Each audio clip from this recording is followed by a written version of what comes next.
सब सिंधी वारिस सिंध जे हज़ारे सालन जे अज़ीम तहज़ीब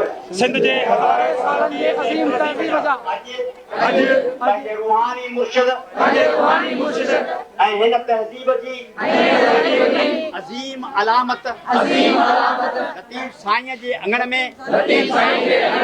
तारीख़ ऐं लतीफ़ सां वचन था करियूं सिंध सां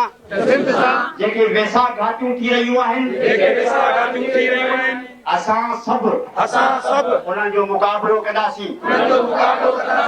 असां वचन था करियूं त ऐं लतीफ़ साईं असांखे कसम आहे तुंहिंजे बैतन ऐं वायनि जो असां तुंहिंजे धरतीअ ते मेरी अखर कंदड़नि सां तुंहिंजे वेड़ा किरदारनि जियां विढ़ंदासीं लतीफ़ घोट अॼु असां किराड़ कंधीअ ते तोसां अहद था करियूं त जिन दुश्मननि तुंहिंजे दादले दया खे पंजोड़ विझण ऐं तुंहिंजी समाजी सिंध खे जी कोशिश कई आहे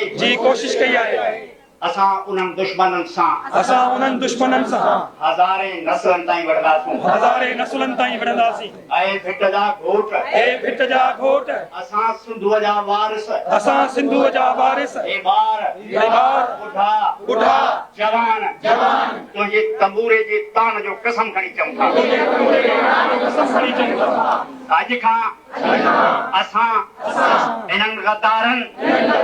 ऐं दहशतगर्दनि ख़िलाफ़ धरती तंग कंदासूं जेके सिंध सुकाइण जी इन ख़तरनाक साज़िश में शरीक आहिनि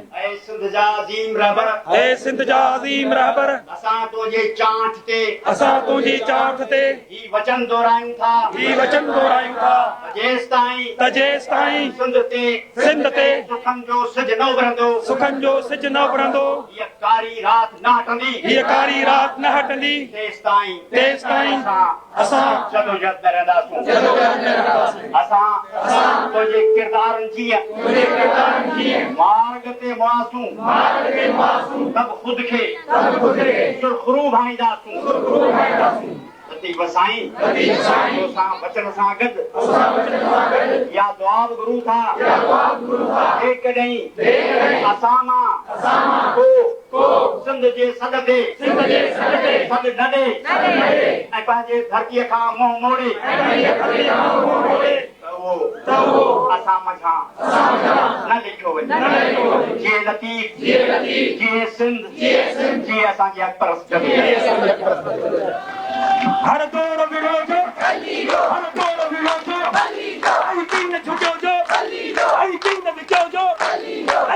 रुको जो दरिया विढ़ो जो सिंधू विढ़ो जो